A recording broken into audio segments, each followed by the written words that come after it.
बिस्मिल्लाहिर्रहमानिर्रहीम। अस्सलाम वालेकुम। आप देख रहे हैं प्रोग्राम नुक्ता इम्तियाज़। मैं हूं आपके साथ मशल बुखारी। ये प्रोग्राम में हमारे साथ मौजूद हैं सीनियर तज्ज़ियाकार इम्तियाज़ गुल साहब। अस्सलाम जी वालेकुम। अस्सलाम वालेकुम कैसे जी, आप? बस ठीक ठाक खैरियत जी से? रहे हैं जनाब। चले अल्लाह ताला। अब मैं इस पे क्या कहूँ, ये आपने इतनी मायूसी का इजहार क्यों किया है? पहले तो नहीं नहीं, मुझे ये मायूस बताएं। बिल्कुल नहीं है माशाल्लाह, हम मतलब जी रहे हैं और बड़े भरपूर अंदाज में जी रहे हैं, और यही उम्मीद जो है उसके ऊपर ही जीना चाहिए। खैर, प्रोग्राम का आगाज़ करते हैं। और नाज़रीन, आज हम बात करेंगे इक़्तिसादी राब्ता कमेटी के इजलास में गैस सार्फिन के लिए गैस महंगी करने की मंजूरी जो है वो दी गई है, और 69 अरब रुपए की रिकवरी गुज़श्ता 5 साल में RNNG की कीमतों में इजाफे की मद में दी गई है। इजलास में ओगरा को CNG स्टेशन को लाइसेंसेस जारी करने की भी मंजूरी दी गई है, जिस पर 2008 में आपको याद होगा कि नए CNG स्टेशन लगाने पर पाबंदी लगा दी गई थी। लग ऐसा रहा है इम्तियाज साहब कि हुकूमत की कोशिश ये है कि जो इंडस्ट्रियल सेक्टर है उसको फैसिलिटेट करे। तो ऐसे में क्या आम सारिफ जो है उसकी मुश्किलात आपको लगता है कि बढ़ती हुई नजर आएंगी आने वाले दिनों में? कुछ अरसे के लिए तो शायद मुश्किलात बढ़ेंगी, ख़ास तौर पे जो दारुल हुकूमत है इस्लामाबाद या लाहौर कराची, बड़े शहरों, जो अच्छे अशराफिया के जो इलाके उससे हट के जो लोग होंगे, मेरा ख्याल है उनको कुछ मुश्किलात का सामना करना पड़ेगा कुछ अरसे के लिए। सही। और क्योंकि हुकूमत ने कुछ बज़ाहिर ये ऐसा लग रहा क्या, है कि सर्दियों में तो बहुत जरूरत होती है गैस की, सर्दियों में ही जी अगर मुश्किल होगी तो वही मुश्किल है जी सबसे बड़ी। बिलाशुबा उसमें, लेकिन ज़ाहिर है तो अपनी हुकूमत की तरजीहात पे, बल्कि उन इदारों की तरजीहात पे होता है, सही। चाहे वापडा है चाहे गैस के इदारे हैं। और लग ये रहा है कि पाकिस्तान की जो टेक्सटाइल सनत है उसको कोई काफ़ी सारे ऑर्डर्स मिले हैं। अच्छा। और कोरोना की वजह से जिस तरह भारत में और बांग्लादेश में ऑर्डर्स कैंसिल हुए हैं बैरूनी कंपनियों के, और हमें ये बताया गया कराची और पंजाब में जो टेक्सटाइल के से वाबस्ता लोग हैं कि काफ़ी सारे ऑर्डर्स पाकिस्तान की तरफ अच्छा। मुंतकिल ये तो हुए बड़ी हैं। खुशाइन उसका ये मतलब है कि हमें अपनी टेक्सटाइल की सनत को फ़ाल बनाने के लिए, उसको कम्पेटिटिव बनाने के लिए गैस की फ़राहमी उनको यकीनी बनानी होगी। अब उसका लामहला जो असर है वो आम सार्फिन पे ज़रूर पड़ेगा। अलबत्ता हुकूमत की लगता है कोशिश है कि LNG की दरामद को बढ़ाया जाए, और दिसंबर तक मेरा ख्याल है काफ़ी सारे 5-6 जहाज़ यहाँ पे पहुँच जाएंगे LNG लेके, और उसी को फिर दोबारा CNG स्टेशंस पे और सार्फिन तक पहुँचाने की कोशिश की जाएगी।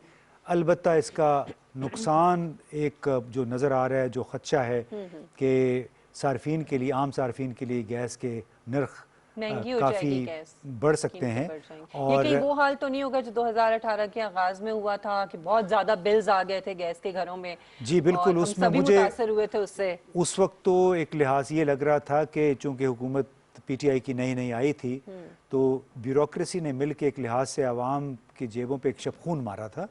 और क्योंकि आनन फानन इस नए किस्म के स्लैब्स मुतारिफ करवाए गए थे उस वक्त तो हुकूमत को शायद उसके इल्म में भी नहीं था। 2018 की हम बात बाद में कर रहे नोटिस हैं, लिया था फिर इमरान खान साहब ने इस और बात का। जिन लोगों का आम बिल भी कभी 4-5 हज़ार आता था वो 30-30 हज़ार पे चले गए थे। और बाद में ये पता चला कि इन्होंने नए फार्मूले पेश किए, और ये था कि मसलन आप अगर 200-300 यूनिट इस्तेमाल कर रहे हैं और 300 पे चले गए, 301 पे चले गए, तो उसको बराह रास्त उन्होंने ज़रब दे दी एक ज़्यादा कीमत के साथ, जिसकी अभी हमें ये ऐसा लग रहा है कि दोबारा वही फार्मूला इख्तियार करने जा रहे हैं कि इलेक्ट्रिक के साथ भी इन्होंने उसने भी सार्फिन के साथ गुज़िश्ता 12-13 बरस यही कुछ किया है कि किसी के अगर 290 यूनिट्स सर्फ हुए हैं तो उसको उन्होंने 301 बना के बिल में लिख दिए, और 301 का मतलब ये है कि आपने उसको 10 की बजाय 15 से ज़रब दे दी, या 10 की बजाय। तो हुकूमत को पता नहीं था, ब्यूरोक्रेसी ने किया। ये तो मैं अब तो पिछली हुकूमत के इल्म में जी है। मैं तो के इलेक्ट्रिक की बात कर रहा हूँ, और जी। जो गैस वाला मसला है, हाँ। अब अल्लाह करे कि ये जो एक व्हाट्सएप ग्रुपों पे एक फार्मूला इस वक्त सर्कुलेट कर रहा है कि ये गलत हो, लेकिन इससे बड़ी एक लोगों में तशवीश की लहर दौड़ गई है, और हुकूमत के लिए भी ये तशवीश का बायस बन सकती है, क्योंकि आम आदमी तो यही बिजली पहले ही महंगाई का शिकार है। महंगाई का चाहे वो आटा है चाहे चीनी है, तो बड़ी मुश्किल सूरत हाल बन सकती है अगर बिजली और गैस की कीमतों में भी मज़ीद इजाफा हो गया तो। صحیح. اچھا, ہمارے ساتھ ہمارے مہمان اس وقت موجود ہیں. سابق چیئرمین پاکستان اسٹیل مل, سابق ممبر بورڈ آف ڈائریکٹر سوئی سدرن گیس عبدالجبار صاحب نے ہمیں جوائن کیا ہے, اور ان کے ساتھ ہی ماہر آبی امور ارشد عباسی صاحب بھی ہمارے ساتھ موجود ہوں گے. امتیاز صاحب, آپ پہلے میرے خیال میں کچھ پوچھنا چاہ رہے ہیں, پھر اس کے بعد جی, میں جبار صاحب سے ایکچولی یہ پوچھنا چاہ رہا تھا کہ حال ہی میں ہمارے ایک وفاقی وزیر ہیں اور سابق وزیر خزانہ مفتاح اسماعیل کے درمیان کراچی میں 3 نئے LNG ٹرمینلز کے حوالے سے پبلک میں یعنی میڈیا پہ نوک جھونک چل رہی تھی. تو اس کی آخر یہ حقیقت کیا ہے, آپ کے علم میں کیا ہے, اس طرح یہ 2 مختلف قسم کے نیریٹو کیوں آ رہے ہیں؟ دیکھیں جی, یہ جو LNG ہے, LNG کے امپورٹ کرنے کی شدت جو ہے وہ اس وقت سامنے آتی ہے جب ہم اپنے مقامی طور پر جو اویلیبل ہماری یعنی ڈسکورڈ آئل ویلز اور اس کو گرڈ میں, جس کو میں کہوں گا کہ گیس گرڈ میں نہ لانا, اور مزید جو ہے وہ ڈومیسٹک ایکسپلوریشن کی طرف جو ہے میرا خیال ہے کہ توجہ نہ دینا, یہ سارے مل جل کے ہمارے اپنے ایک ڈپلیٹیڈ جو ریزروز ہیں, نہ فقط اس میں کمی آئی بلکہ جو ہے وہ ہماری ڈیمانڈ جو گرو ہو رہی تھی اس میں بھی جو ہے بہت بڑا ایک حادثہ نظر آتا ہے, جس کو آج ہم کہتے ہیں کہ 4 BCF جو ہے مقامی پیداوار اور اس کے درمیان جو ڈیمانڈ ہے اس کا گیپ 2 BCF کے قریب ہے. ان ساری چیزوں کے اوپر جب توجہ نہیں دی گئی تو ایک ہی مسئلہ جو ہے وہ اوپر کی طرف اٹھایا گیا, جس کو ہم کہیں گے کہ سیاستدانوں کی طرف سے, یا جو لوگ انفلوئنس کرتے ہیں ڈیسیشنز کو, یا جن کی ڈیسیشن کے پیچھے کوئی ایسے عزائم بھی میرا خیال ہے کہ نظر آتے ہیں جس کو ہم ایک نیشنل انٹرسٹ کے طور پر شناخت کرنے کے بجائے کچھ پرسنل انٹرسٹ کے طور پر بھی شناخت کر سکتے ہیں.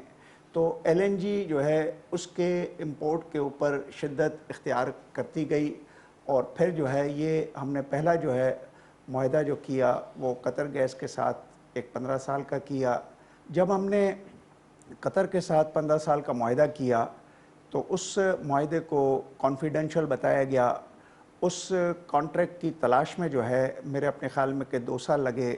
ایون لیجسلیٹرز جو ہے وہ اس کانٹریکٹ کی کاپی حاصل نہیں کر سکے, کیونکہ اس وقت جو وہ کانٹریکٹ ایکسپوز ہوا ہے مختلف جگہوں پہ, اس میں کانفیڈینشیلٹی کا کلاز بھی جو ہے وہ ہے کہ وہ تھرڈ پارٹی کو یہ انفارمیشن نہیں دی جائے گی.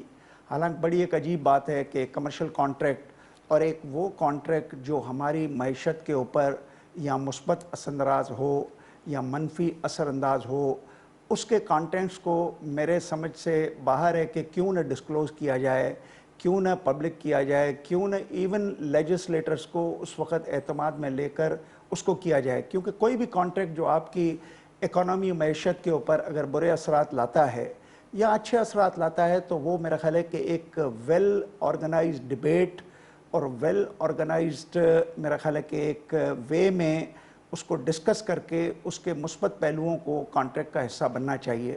مگر یہاں پہ یہ ہوتا ہے کہ اس کانٹریکٹ کو کانفیڈینشیل رکھتے ہوئے وہ جب کانٹریکٹ کیا جاتا ہے تو اس سے پہلے جو ہے وہ ہمارے جو فارمر پرائم منسٹر ہیں وہ جب وزیر ہوتے ہیں پیٹرولیم کے تو وہ اس کو 13.85 آف دی برینٹ آئل, تھوڑا سا میں اس کو سمجھاؤں کہ قیمتیں اس کی اس طرح رکھی گئیں کہ جو بھی آئل کے بیرل کی پرائز ہوگی اس کے 13.7, اور یہ چیزیں پھر ایک حرارتی یونٹوں میں کنورٹ ہوتی ہیں جس کو تھوڑا سا اور میں آگے سیل سمجھاؤں گا. پھر یہ جب معاہدہ ہوتا ہے تو یہ 13.85 سے ریڈیوس ہو کر 13.37 ہو جاتا ہے. اس وقت جو ایک ورلڈ میں پروجیکٹڈ قسم کی جو فیوچر تھا گیس کا, وہ امریکن شیل گیس کے بے انتہا جو ہے ایکسپلوریشن اور گرڈ میں لانے کے وجہ سے امریکن تقریباً 32 BCF, ہمارے آپ اندازہ لگائیں کہ 4 BCF کی پروڈکشن صرف ایک خاص شیل کے ذرائع سے امریکن جو ہے وہ 32 BCF پہ آ گئے, اور اس کی قیمتیں جو ہے وہ فیوچر اسٹاک ٹریڈنگ میں آج بھی جو ہے میرا خیال ہے کہ تسلسل پیدا کیے ہوئے 2.53 آپ اخباروں میں پڑھ لیں تو وہ گیس جو 2.53 میں فار ایگزامپل اس وقت مہیا ہونی چاہیے تھی, جو انڈیا کے اکانومی میں ریلائنس جو ہے اس وقت بھی اس کو اسی قیمتوں پہ حاصل کر رہا ہے, اس کو ہم کہتے ہیں کہ اسپاٹ ٹریڈنگ.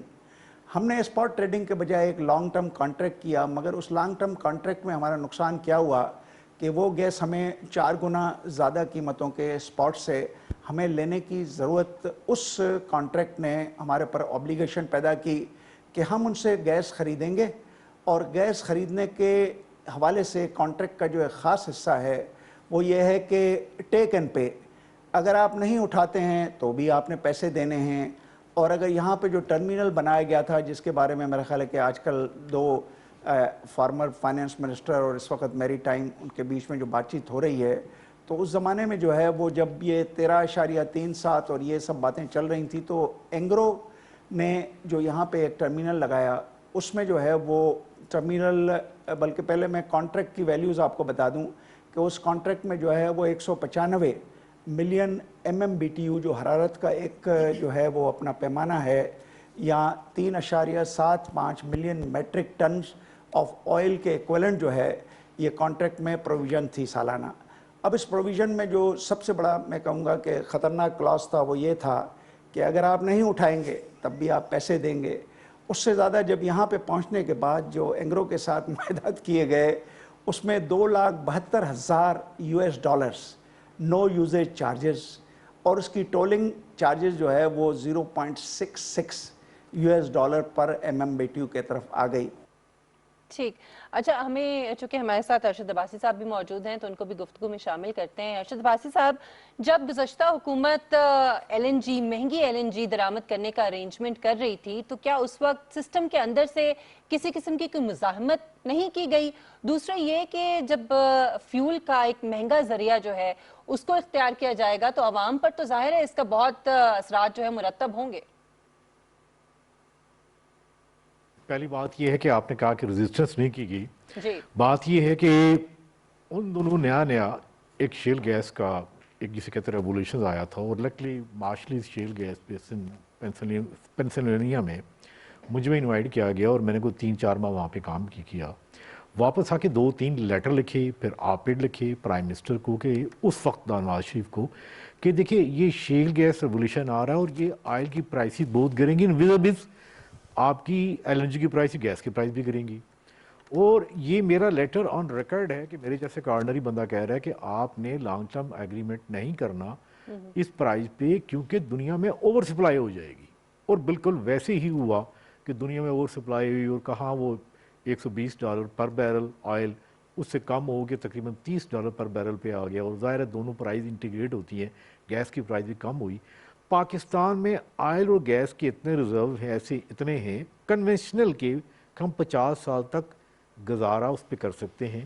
بلکہ ایک پیپر تھا جو آپ کے بھی تھنک ٹینک نے ریلیز کیا، ہیلپ اس کا نام تھا، hydrocarbon exploration licensing policy, اس میں یہ بھی کہا گیا کہ تقریباً 4 ملین کیوبک فیٹ گیس ایسی ہے جو ہم نے KPK میں اس سن پہ کیپ کی، ابھی تک وہ آج تک گرڈ میں نہیں ہوئی، وہ گرڈ میں ہم شامل نہیں کر رہے، لیکن بات کر رہے ہیں کہ قطر سے یا کسی اور جگہ سے گیس لے کے پہلے اس کے ٹرمینل لگائیں اور پھر شامل کریں۔ یہ ایک عام فہم بات کرتے ہیں کہ آپ کے اپنے گھر میں کچن ہے، آپ وہاں سے کچھ کھانا نہیں بنا رہے لیکن آپ باہر سے لا رہے ہیں، تو دیکھیے یہ وہ والی مثال ہے کہ آپ اپنے گھر کی انڈینیس گیس کو ایکسپلور نہیں کر رہے۔ گزشتہ 8 سال سے کسی ایک کو آپ نے لائسنس نہیں دیا۔ ہمارا جو آئل اور گیس ہے وہ دنیا کا، میں کہہ سکتا ہوں کہ ہمارے خطے میں جسے کہتے ہیں لو ہینگنگ فروٹ ہے۔ میں نے خود سروے کیا ہے KPK کا، اور ایک علاقہ کہ وہاں پہ آئل اور گیس کے سپرنگز ہیں، ہم ان کو ٹیپ نہیں کر سکے۔ دیکھیے کتنا بڑا المیہ۔ اور ایک تیسری بات یہ ہے، ہمارے گیس نیٹ ورک میں جتنی لیکیج ہے وہ تقریباً 600 سے 700 ملین کیوبک فیٹ ہے، اتنی ہم گیس قطر سے لے کے آ رہے ہیں۔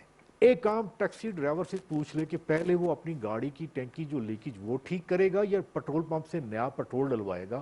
یہ وہ مثال ہے، یعنی یہاں بات ہو رہی ٹرمینل کی، وہ خدا کے واسطے سوچو ٹرمینل کے بغیر انڈیجینس گیس یعنی جو ہمارے ملک کی گیس ہے اس کو ایکسپلور کر سکتے ہیں، اور 6 ماہ کے اندر جو گیس کی لیکیج ہے اس کے اوپر ہم قابو کر کے جو لیکیج ہے، ہمیں یہ شاید دونوں ٹرمینل کی ضرورت ہی نہیں ہے، ہمیں اس دھندے میں پڑنا ہی نہیں چاہیے۔ جبار صاحب، ارشد عباسی صاحب کا یہ کہنا ہے کہ ہمیں تو LNG ٹرمینلز یا LNG کی درآمد میں پڑنا ہی نہیں چاہیے تھا، کیونکہ ہمارے گھر میں وافر مقدار میں قدرتی گیس موجود ہے۔ اور ایک طرف تو یہ ہے، دوسری طرف ہم مہنگی گیس ہے اور کیپیسٹی چارجز ہم اتنے $2,72,78,000 روزانہ کے حساب سے ہمیں دینے پڑتے ہیں، اور لازمی گیس بھی خریدنی پڑتی ہے، LNG خریدنی پڑتی ہے. تو ان تمام معاہدات پہ کیا ہم پبلک میں گفتگو نہیں کر سکتے؟ اس میں کیا کوئی ہمارا قومی مفاد یا دوسرا جو ملک ہے انوالوڈ ہے اس کا کوئی قومی مفاد اس میں ملوث ہے؟ دیکھیں، ڈبیٹ کرنا اور ڈبیٹ کروانا اور اسٹیک ہولڈر کی کنسلٹیشن جو ہے وہ پاکستان میں ابھی بھی اجارہ داری ہے پبلک سیکٹر کی. پبلک سیکٹر جو ہے وہ ابھی تک جو ہے وہ ٹیون نہیں ہوا ہے کہ اس بات میں وہ بلیو کرے کہ ایک ایکسٹینسو ڈبیٹ اور کنسلٹیشن کے بعد جو ہے وہ کوئی معاہدات ہوں کہ کم از کم جو اسٹیک ہولڈرس یا جو سورسز آف کنزمپشن اور سورسز آف جنریٹنگ اکانومی ہیں وہ بھی اس چیزوں کو سمجھتے ہوئے کوئی قسم کی کوئی تجویز دے سکیں. یہ جو LNG کی امپورٹ ہے، اس کے بجائے اگر ہم اپنے لاسز کو، جس کو ہم کہتے ہیں ان اکاؤنٹڈ فار گیس، وہ جو گیس لاسز ہیں ہمارے، اگر ہم تھوڑا سا ایک تھیوریٹیکل اور کلیمنگ ٹو بی پریکٹیکل اشاریوں میں چلے جائیں تو کتابوں میں، اینیولز میں اگر آپ دیکھیں گے، اوگرا کے سامنے جو ہے وہ ٹیرف ڈٹرمنیشنوں کو اگر آپ دیکھیں گے تو وہاں پہ آپ کو 11%، 12% اور انفیکٹ جو ہے یہ 15% سے بھی اوپر یہ لاسز ہیں. اب اگر یہ لاسز 15% سے اوپر ہے، میں چونکہ یہ باتیں اس لیے کر رہا ہوں کہ زمانے میں بہت عرصہ پہلے ایکچولی UFG کمیٹی میں جو ہے ممبر تھا، اور ہم ان چیزوں کو ایکسٹینسولی ڈسٹریبیوشن کمپنی میں، سوئی سدرن گیس میں ڈسکس کرتے تھے. اور ایسا بھی ہوتا تھا ٹیرف ڈٹرمنیشن کے لیے کہ اوور بلنگ کی ضرورت جو ہے کمپنی کو منافع بخش رکھنے کے لیے اور اس کی اسٹاک ٹریڈنگ کو ہیلدی رکھنے کے لیے بھی تجویز کی جاتی تھی. بڑی حیرت کی بات تھی، مگر میرا خیال ہے کہ یہ پریکٹس کوئی ایک نان کنونشنل بھی نہیں ہے. اب ہم واپس آتے ہیں کہ اگر ہم 600 MMCFD جس کے برابر گیس LNG کو اگر ہم امپورٹ کر رہے ہیں تو آپ دیکھیں کہ ورلڈ بینک کے ایک یعنی اسٹڈی جو ورلڈ بینک خود سوئی سدرن گیس، سوئی ناردرن گیس اور ایون منسٹری میں اس چیزوں کو اجاگر کر چکی ہے. وہ جو رپورٹ اویلیبل ہے میرے پاس بھی ہے کہ ایک اسٹینڈرڈ لاسز جو ہے وہ 3 سے 6% in a not a good management position, 3% جو ہے ایک آئیڈیل مینجمنٹ، اس میں جو ہے وہ ہو سکتے ہیں.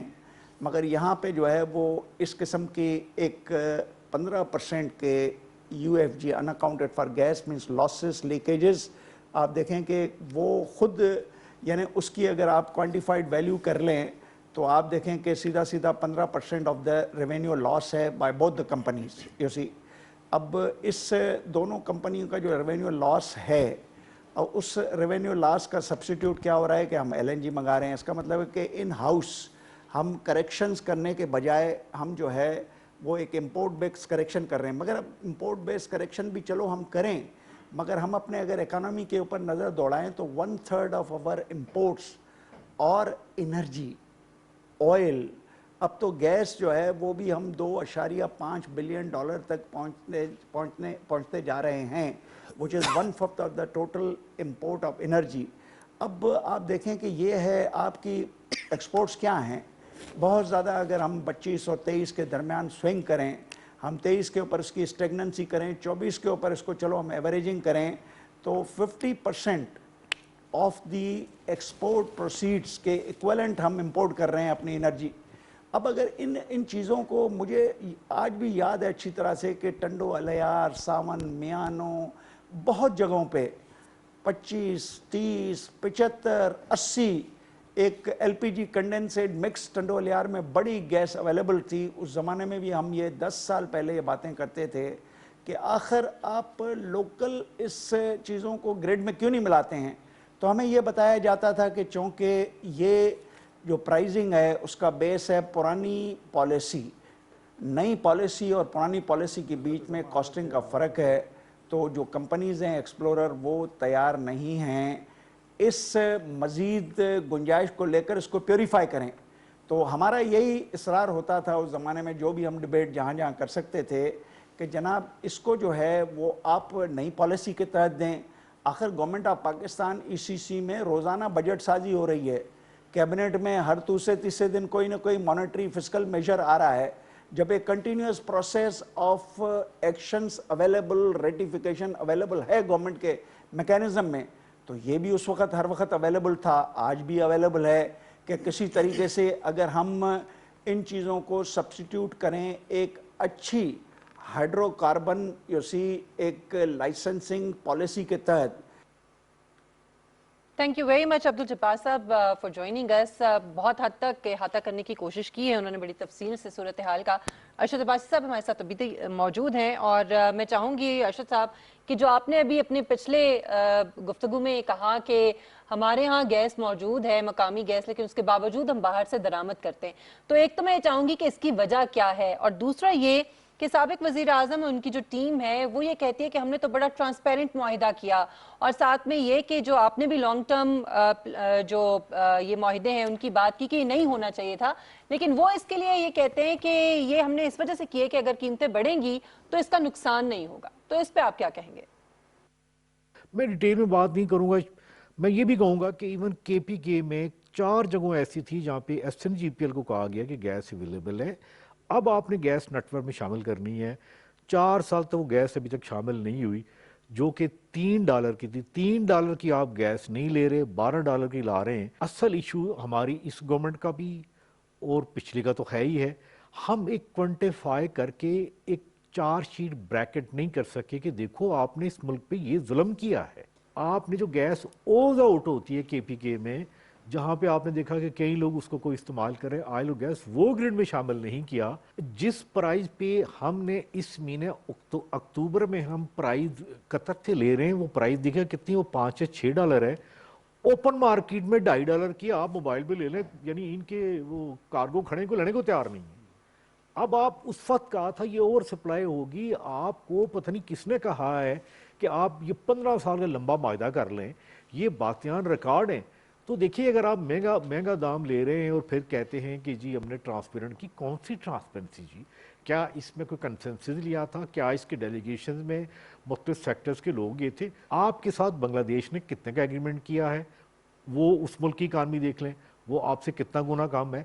तो ये वाली बातें, चूंकि हमारा अकाउंटेबल इंस्टीट्यूशन है, वो इस पर कोई काम कर रहा है, सुना है, ये तो सिंपल मैथमेटिक्स है कि 2 + 2 4 और 2 + 2 5 नहीं होते, यहाँ आपने गलती की है। इनके कहने की बातें तो और है ना। ये तो जो स्टेट कमज़ोर हो, जब इदारे कमज़ोर हों, उसको एक सही तरह एक मीनिंगफुल 4 शीट 2 पेज की नहीं बना सके, तो फिर ऐसे ही होता है कि वो बंदा यही कहता जी देखिए हमने बड़ी ट्रांसपेरेंट की है। अब इसका मुकाबला कौन करेगा? 2400 अरब की सब्सिडी, आप अपने घर में देखें कि आपका बिल कितना आया। आपके बिल के अंदर LNG की कास्ट शामिल है, वो 2 साल पहले कितना था और आज कितना था। हमने इस मुल्क में, बल्कि इस पूरे एशिया में सबसे महंगी बिजली की, हमारी कौन सी एक्सपोर्ट होगी, क्या होगा? यानी हमने इस मुल्क को इकोनॉमिकली पैरालाइज कर दिया by importing LNG। Domestic gas को हमने एक्सप्लोर नहीं किया, डोमेस्टिक ऑयल को हमने एक्सप्लोर नहीं किया। इसके साथ ये बताइएगा अरशद साहब, ये तो गैस का मामला हो गया, आपने कराची इलेक्ट्रिक को भी स्टडी किया है और वहाँ भी कुछ मिलते जुलते ही हालात, इसीलिए हमने आज ये 2 केस स्टडीज़ के तौर पे ये 2 उमूर को उठाया कि एक तरफ LNG टर्मिनल, दूसरी तरफ के इलेक्ट्रिक। वहाँ भी हम देखते हैं कि ख़ास तौर पे 2008 से के इलेक्ट्रिक के मालकान के मुनाफे तो डबल ट्रिपल होते गए, लेकिन आवाम की मुश्किलात वो हल न हो सकी, बल्कि ख़ास तौर पे जून जुलाई अगस्त में जो सैलाब वगैरह भी आए उसकी वजह से हालात और भी ख़राब हो गए। और अभी भी ये बताया जा रहा है कि इलेक्ट्रिक को बहुत ज़्यादा पैसे चाहिए, उनका ये कहना है कि हुकूमत के पास फंसे हुए हैं। तो ये के इलेक्ट्रिक ने जो कुछ किया है आवाम के साथ, क्या इसका कोई मदावा हो सकेगा? इसकी बुनियादी वजह क्या थी? ये जो के इलेक्ट्रिक की स्टडी है ना, ये एक one of the classical study है। अगर इसको और अगर आप ब्रॉडर स्कोप में देखें कि जैसे पाकिस्तान में बेशुमार डिस्कोज हैं, disco mean power distribution company, जैसे ISCO है, LSCO है, यानी 8-9 है। यहाँ सारे सरकारी लोग बैठे होते हैं और आप भी कितना कहते हैं जी बड़ा लेस एफिशिएंट है, ये है, काम नहीं करते, वो नहीं करते। लेकिन एक आपको बात बताऊँ, के इलेक्ट्रिक की जब कंपैरिजन करते हैं तो यहाँ इनकी सैलरी बेचारों की बड़ी कम होती है। जितने CEO ISO की सैलरी इतनी वहाँ के असिस्टेंट डायरेक्टर की है, लेकिन जब परफॉर्मेंस पे आते हैं तो वो इस तरह बात आ जाती है कि यहाँ पे इस्लामाबाद में लाइन लॉसेज 8 या 9% हैं और कराची इलेक्ट्रिक में लाइन लॉसेज मोर देन 22% है। एक बात तो ये है, लास्ट पे ये एक इंडिकेटर आ गया। दूसरी बात ये कि शायद यहाँ पे ये इतनी प्रॉफिटेबिलिटी यानी मुनाफा बख्श बनाने की कोशिश नहीं करते, लेकिन के इलेक्ट्रिक में वो management they are very smart people, वो लोग आए कि हमने पैसे इतने लगाने और इतने पैसे निकालने।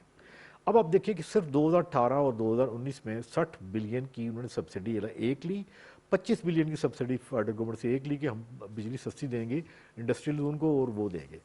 अच्छा, और आप देखिए जब इसकी प्राइवेटाइजेशन हुई 2005 में तो उस पर 4 बिलियन या 5 बिलियन लॉस में जा रही थी, और ये था कि यार ये ऐसे कि पाकिस्तान में मॉडल बनाते हैं, जैसे टेलीकॉम में हुआ कि पहले एक PTCL थी, उसके बाद मोबाइल कंपनी आई, दूसरी लैंडलाइन कंपनी, तो let's break the monopoly and set a model कि दुनिया में किस तरह प्राइवेटाइजेशन होती है तो कितने लोग प्राइवेट लोग क्या काम करते हैं।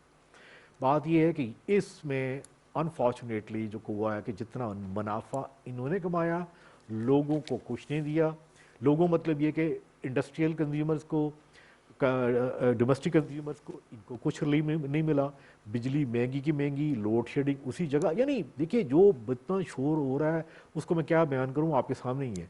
लेकिन जो इनके परफॉर्मेंस बेसिक इंडिकेटर हैं उसमें ये कहीं पूरा नहीं उतरती, बल्कि अगर देखा जाए तो इनसे तकरीबन 300-400 बिलियन ये सब्सिडी लेके अपनी जेब में या प्रॉफिट बुक्स में डाल चुके हैं। तो अरशद साहब, ये जो मसाइल आप बता रहे हैं इनकी बुनियादी वजूहात क्या हैं? क्या जो सियासी अशराफिया और बिजनेस कम्युनिटी है उसका गठजोड़, या फिर वजारतों उनके मातहत इदारों के अंदर स्ट्रेटेजिक फोरकास्टिंग का फुकदान? प्लेयर जितना मर्जी स्मार्ट होते हैं स्मार्ट, लेकिन अंपायर का काम ये है कि उसमें लेवल प्लेइंग फील्ड रेगुलेशन पूरी करता है। जितने मर्जी बिजनेसमैन स्मार्ट हो, इवन द गवर्नमेंट स्मार्ट हो, बात ये है कि where is a regulator, where is umpire. एक बात, फिर इसके अंदर मिनिस्ट्री ऑफ एनर्जी की भी शेयर दें, बल्कि मेरे ख्याल में 51% से ज़्यादा है। मेरे ख्याल में सबसे बड़ी बात यह है कि एक उनका वहाँ पे एक कोई एक्ट ना करना, कोई देखना नहीं, डेलिब्रेट जिसे कहते हैं ना स्पॉट फिक्सिंग, बोलना ना और देखना ना कि भाई ये इंस्टीट्यूशन कर क्या रहा है, ये गैस कितनी ले रहा है, बिजली कितनी बना रहा है, ऑयल कितना ले रहा है, बिजली कितनी बना रहा है, और फिर ये है कि नेशनल ग्रिड से बिजली जा रही है, ये कर क्या रहे हैं। ये तो बस अकाउंटिंग में एक स्मार्ट प्ले कर रहे हैं, नीचे रिलीव भी कुछ नहीं है। देयर मीनिंग यानी के electric itself is a profitable organisation, लेकिन नीचे एक्चुअली जो स्टेक होल्डर है, मीन जो कंज्यूमर है, डोमेस्टिक हैं, इंडस्ट्रियल हैं या कमर्शियल है, वो तो सारे मर के। कराची में 12-12 घंटे की लोड शेडिंग। आप देखें कि वो कहते हैं रोशनियों का शहर, वो कहते हैं हमारा इंडस्ट्रियल हब। ये कितना बड़ा अलमिया है कि इसमें रेगुलेटर और प्लस गवर्नमेंट खुद। और फिर देखिए एक और बात है, आपकी ये बात भी सही है कि यहाँ पे एक्चुअली जो बिजनेसमैन हैं और जो गवर्नमेंट फंक्शनरीज हैं वो इतना स्मार्ट प्ले करते हैं कि लोग बैठते रह जाते हैं। मैं और आप हम कमेंट्री करते रहेंगे, पहले भी करते रहे, लेकिन क्या किसी एक ने भी कहा कि यार इनको फिक्स करो। वो जो नेपरा एक्ट है, आप क्या क्या इनको पेनलाइज कर सकते हो, इसकी जगह आप एडमिनिस्ट्रेटर अपॉइंट कर सकते हो, इनका लाइसेंस कैंसिल कर सकते हो, नए प्लेयर को ला सकते हो। आज तक किसी ने किया? शंघाई इलेक्ट्रिक जो वन ऑफ द चाइनीज की सबसे बड़ी डिस्ट्रीब्यूशन कंपनी है, ट्रांसमिशन कंपनी भी है, वो शायद आए बैठे लेकिन उनसे उनकी डील नहीं हो रही। सही, बहुत शुक्रिया अरशद अब्बासी साहब आपके वक्त के लिए। नाज़रीन, यहाँ पर एक ब्रेक लेते हैं। ब्रेक के बाद जब हम वापस आएंगे तो इसी मौजू को मजीद डिटेल से इस पर हम गुफ्तगू करेंगे। हमारे साथ रहिएगा।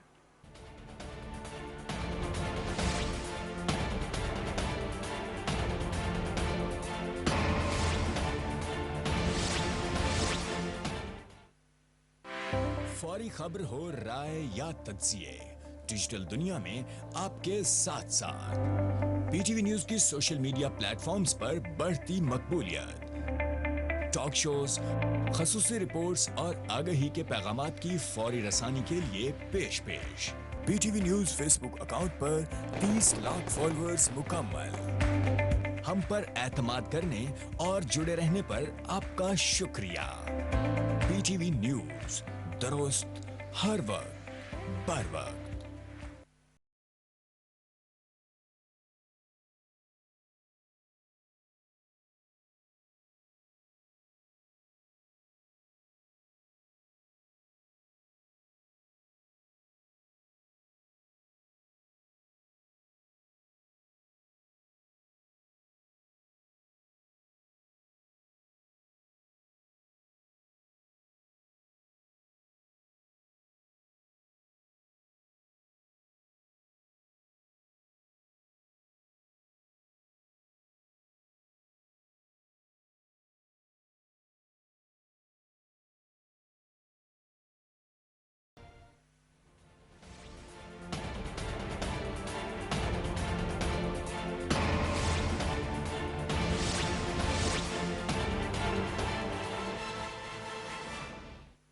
Welcome back. नाज़रीन, हम जिक्र कर रहे थे सिस्टम के अंदर उन रुकावटों का जो हुक्मरानों के लिए मसाइल पैदा करती हैं, और ख़ासतौर पे LNG टर्मिनल के जो मुआहदे हैं और जो कीमतों का तयन है, उसके हवाले से मौजूदा वज़ीर, वफाकी वज़ीर और साबिक़ वज़ीर ख़ज़ाना मिफ्ताह इस्माइल के दरमियान नोक झोंक जो है वो भी जारी है।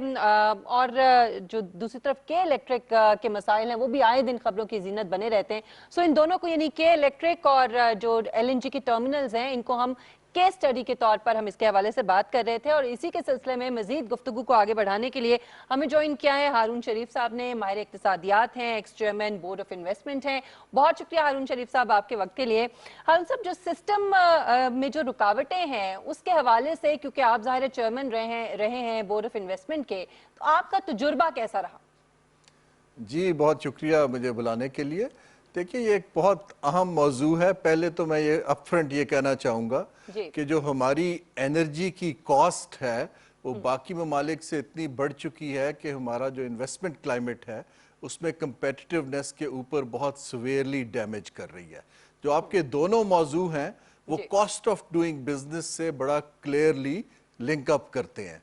दूसरी चीज़ ये है कि जो हमें फ्यूचर के लिए, अभी तो इकोनॉमिक ग्रोथ स्लो है, जूं ये ग्रोथ पिकअप करने पड़ेगी तो साथ साथ हमें एनर्जी के रिसोर्सेज ज़्यादा से ज़्यादा चाहिए होंगे, जिसके लिए इन इंटरवेंशन को रियलिस्टिक प्राइसेस पर रखना और इनकी प्रिडिक्टेबिलिटी को इंश्योर करना बहुत ज़रूरी है।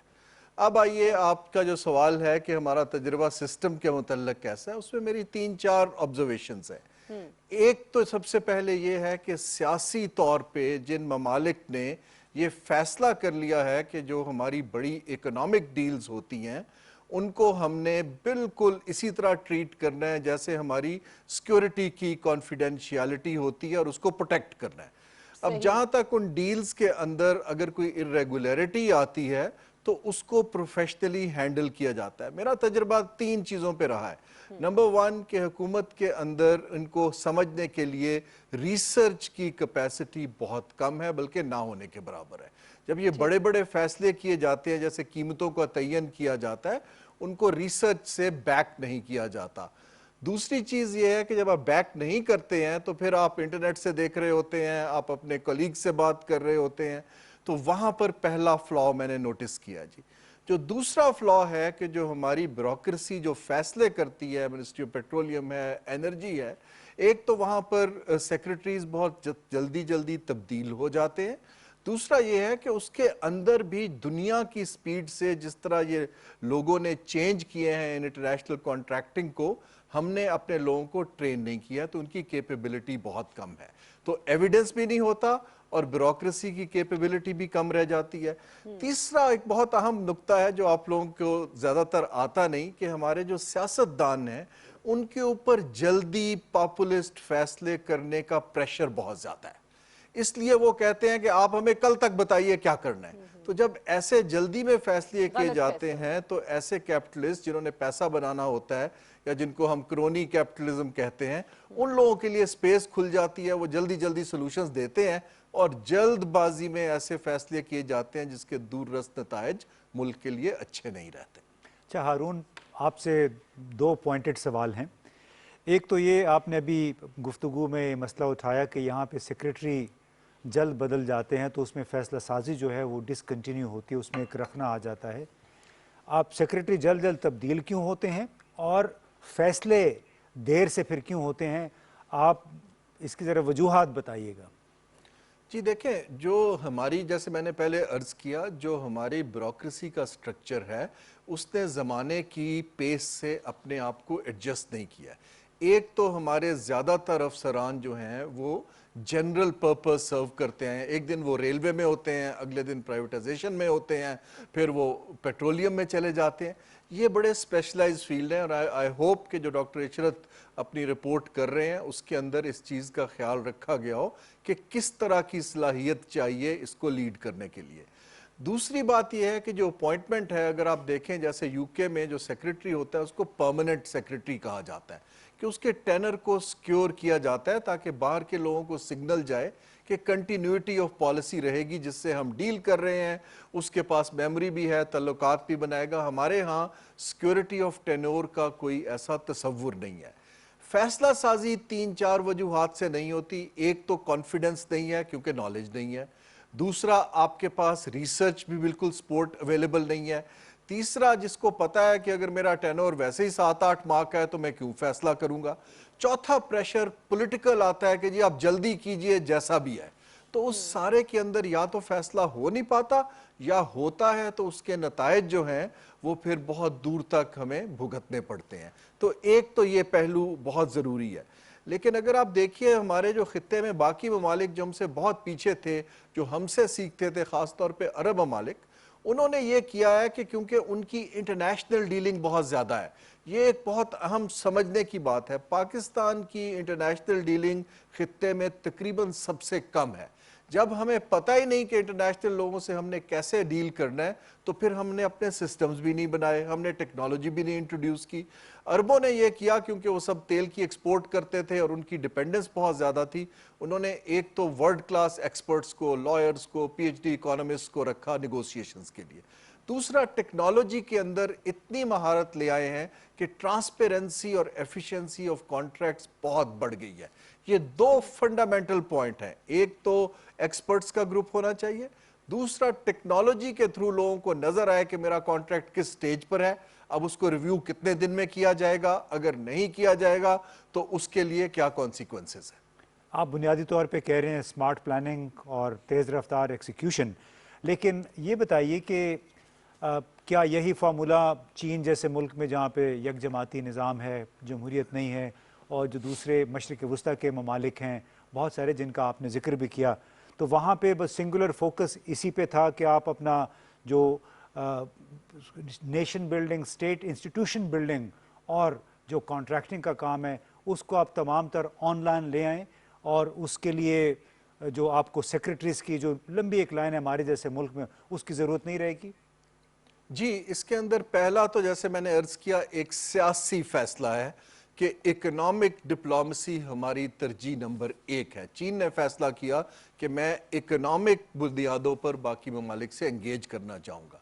फिर उन्होंने सारे इदारों को उसके मुताबिक मोल्ड करना शुरू किया कि वो इंश्योर करें कि आपका जो सियासी फैसला है उसको डिलीवर किया जा सके। यही हाल अरब मुल्कों में है कि वो जो तेल बेच रहे थे, अब तेल के फ्यूचर्स जो है वो अनसर्टन होना शुरू हुए हैं, तो उन्होंने कहा हमने इकोनॉमीज़ को डाइवर्सिफाई करना है और हमने इंटरनेशनल दुनिया के साथ काम करना है। ये एक सियासी फैसला होता है कि हमारी तरजीह क्या है। जब आप ये फैसला कर लेते हैं तो फिर इदारा साजी का अमल जो है अपने आप को अलाइन करता है उसके मुताबिक।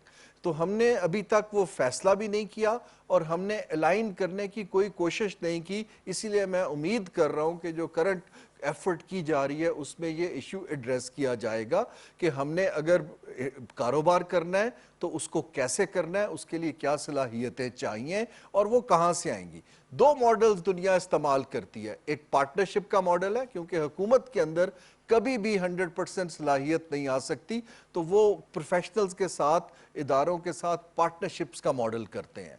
दूसरा इसके अंदर एक बहुत अहम नुक्ता ये है कि जो हमारी इंटरनेशनल ख़ास तौर पे नेगोशिएशंस हैं उनमें अगर कोई फ्लॉ है तो उसको बहुत कॉन्फिडेंशियलिटी से डील करना चाहिए, ना कि उसको पॉलिटिकल पॉइंट स्कोरिंग के लिए हम मीडिया में ले आएँ। ये नुक्ता एक बहुत अहम नुक्ता है क्योंकि इन्वेस्टर को सिग्नल ये जाता है कि इस मुल्क के अंदर अब हम आएंगे तो कल को हमारा जो भी कॉन्ट्रैक्ट होगा वो मीडिया के अंदर चल रहा होगा, उसकी कॉन्फिडेंशियलिटी इंश्योर नहीं की जाएगी। ये 3-4 चीज़ों के मुतल्लक हमें सोचने की ज़रूरत है क्योंकि पाकिस्तान चीन के साथ तो कर ही रहा है, कल को अगर हमने बाकी मुल्कों से करने हैं ऑयल के, एनर्जी के बाकी कॉन्ट्रैक्ट्स, तो हमें इसके अंदर बहुत ज़्यादा इस्लाहात की ज़रूरत है। ठीक, अच्छा, इस्लाहात की आपने बात की हारून साहब, वर्ल्ड बैंक जैसे जो बैनुल अक़वामी फंडिंग के इदारे हैं उसके बारे में आपकी राय है कि क्या वो वाकई इस्लाहात करना चाहते हैं या पाकिस्तान जैसे मुल्कों को मजीद मकरूज बनाते जा रहे हैं? देखिए, ये समझना बहुत ज़रूरी है। देखिए, वर्ल्ड बैंक जैसे इदारे और जो मल्टीलैटरल इदारे हैं उनके पास नॉलेज है, वो दुनिया की मार्केट्स को समझते हैं, लेकिन उनकी इस वक्त तरजीह यही होती है कि हमने कर्ज देना है एक मुल्क को। अब वो मुल्क की सलाहियत पे है कि वो उनके तजर्बे से फ़ायदा कैसे उठाता है। خود سے ورلڈ بینک آکے آئی ایم افریڈ اگر ہمارا خیال ہے کہ آکے ہمارے ادارے ٹھیک کر دے گا تو پچھلے 30 سال کی ہسٹری ہمارے سامنے ہے کہ کوئی بھی ریفارم ڈونر کے پش کرنے سے نہیں ہوتی. ریفارم اندر سے آتی ہے جب ہم اس کو اون کرتے ہیں. ہمیں ان اداروں کو استعمال کرنے کی صلاحیت پیدا کرنی ہے جبکہ ہم چیزیں ان کو آؤٹ سورس کر دیتے ہیں کہ آپ ہمیں قرضہ بھی دے دیں اور ہمارے ادارے بھی ٹھیک کر دیں.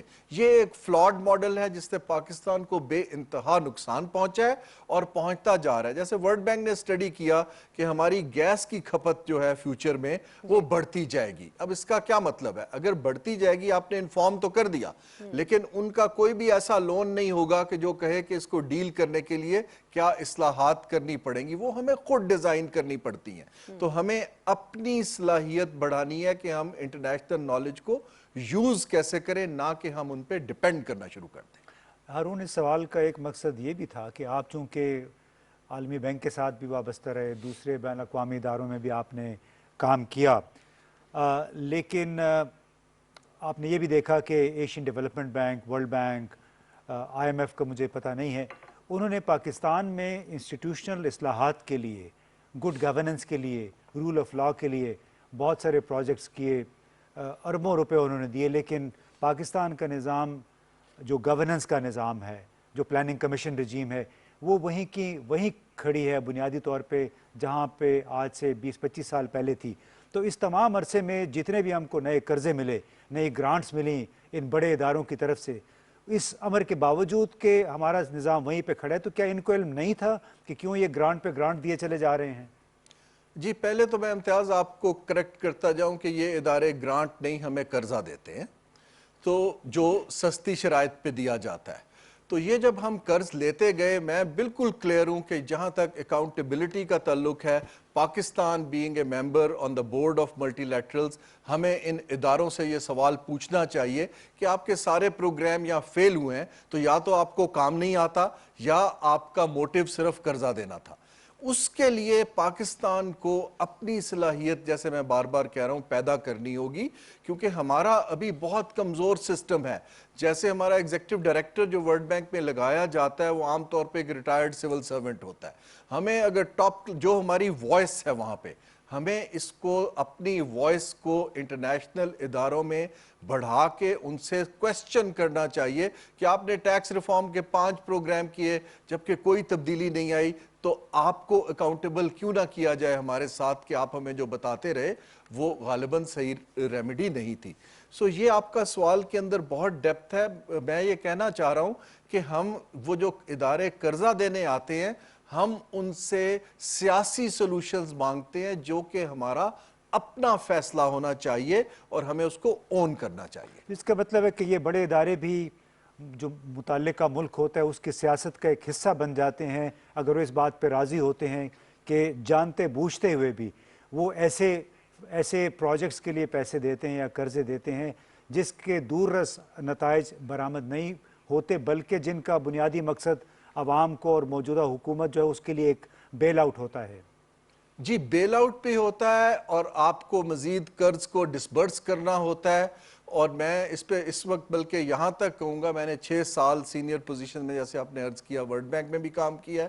اس وقت تو مجھے بڑا کلیئرلی لگ رہا ہے کہ ملٹی لیٹرل اداروں کی جو اورینٹیشن ہے اس کے اندر ان کے سپانسرز کا سیاسی پریشر خاصا ویزیبل ہوتا جا رہا ہے ڈیولپنگ کنٹریز کے ساتھ. یہاں پر اگر ہم ایکسپیکٹ کر رہے ہیں کہ یہ ادارے ریفارم کے لیے بنے ہیں یا ڈیولپمنٹ کے لیے بنے ہیں تو مجھے افسوس سے کہنا پڑ رہا ہے کہ یہ ہماری خام خیالی ہے. ہمیں ڈیولپمنٹ اور ریفارم خود کرنا ہے اور ان اداروں کو استعمال کرنا ہے نہ کہ ان سے ایڈوائزری لینی چاہیے. چلیے بہت شکریہ ہارون شریف صاحب آپ کے وقت کے لیے. امتیاز صاحب 3 بڑی امپورٹنٹ پوائنٹس جو انہوں نے بتائے, وجوہات بتائیں. ایک تو انہوں نے کہا کہ ریسرچ کا فقدان ہے, دوسرا انہوں نے کہا بیوروکریسی میں جو تبدیلی, سیکرٹری تبدیل ہو جاتا ہے, تیسرا پاپولسٹ فیصلے جو ہیں وہ کرنے پڑتے ہیں کیونکہ پریشر ہوتا ہے گورنمنٹ کے اوپر یا حکمرانوں کے اوپر. سب سے پہلا جو پوائنٹ ریسرچ والا ہے اس پہ کیوں آج تک کام نہیں ہو سکا؟ دیکھیے بدقسمتی سے ابتدائے پاکستان سے یہاں پہ ہمارا جو حکمران طبقہ ہے وہ زیادہ تر آ رہا تھا ہماری اشرافی, جس کو لینڈڈ ایرسٹوکریسی کہتے ہیں, یعنی جاگیردار تھے, وڈیرے تھے. اب انہوں نے اپنے بچوں کو تو تعلیم دی اور اس کے لیے آکسفورڈ اور کیمبرج بھیجتے تھے، لیکن اپنے گاؤں میں اسکول بھی بنانے سے گریزاں تھے۔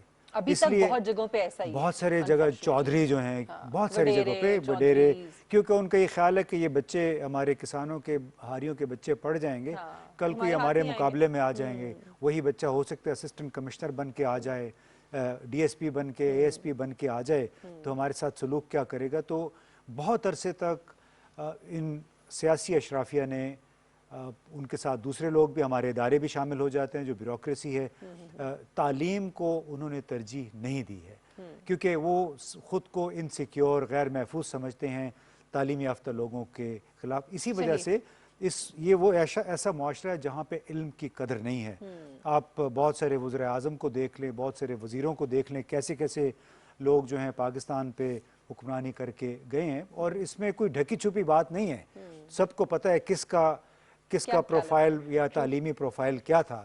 تو وہ ایک ریفلیکشن ہے، ایک اظہار ہے اس ملک کے گورننس کے نظام کا، کہ اس کے اوپر کون لوگ بیٹھے ہوئے اور ان کی ترجیح کیا ہو سکتی۔ ترجیح ان کی کیا تھی کہ آپ کو ٹیکس نہ دینا پڑے، اب بڑی بڑی لینڈ کروزرز آپ اپنی زرعی جو جاگیریں ہیں ان کے بل بوتے پہ لے لیں، لیکن وہ قرضے واپس نہ کریں۔ پھر کوئی حکمران آئے، انہوں نے اپنے اقتدار کی بنیاد پہ اپنے انڈسٹریل امپائر، یعنی اپنی صنعتی امپائر بنا لی، اس کے لیے بڑے بڑے قرضے لیے، اور وہ قرضے بھی پھر معاف کروا دیے۔ یعنی ان کی ترجیح نہیں تھی کہ یہاں پہ نسٹ کی طرح کے، یا آغا خان یونیورسٹی کی طرح، یا لمس کی طرح کے کوئی بڑے اعلیٰ تعلیمی ادارے بنے۔ قائد اعظم یونیورسٹی تھی، لیکن اس میں انویسٹمنٹ نہیں کی گئی، اس کو ایسے ہی چھوڑ دیا گیا، حالانکہ بہت بہترین ادارہ تھا۔ اور اس کی بنیادی وجہ یہ ہے کہ یہاں کا حکمران روایتی طور پہ علم پسند نہیں رہا ہے، کیونکہ ہماری ترجیحات جو ہیں وہی صحیح نہیں ہے۔ میرے خیال میں اگر ترجیحات جو ہیں ان کو بہتر کر دیا جائے تو بہت سے معاملات حل ہو سکتے ہیں، اور خاص طور پہ جب آپ نیشنل جو آپ کے انٹرسٹس ہیں، جب آپ ان کے بارے میں سوچتے ہیں انڈیویجول انٹرسٹ کو چھوڑ کر، تو تبھی کوئی ملک ترقی کرتا ہے۔ ہم امید کرتے ہیں کہ اب وہ سلسلہ شروع ہو چکا ہے، اور اللہ کرے کہ اسی طرح سے آگے بڑھتا رہے۔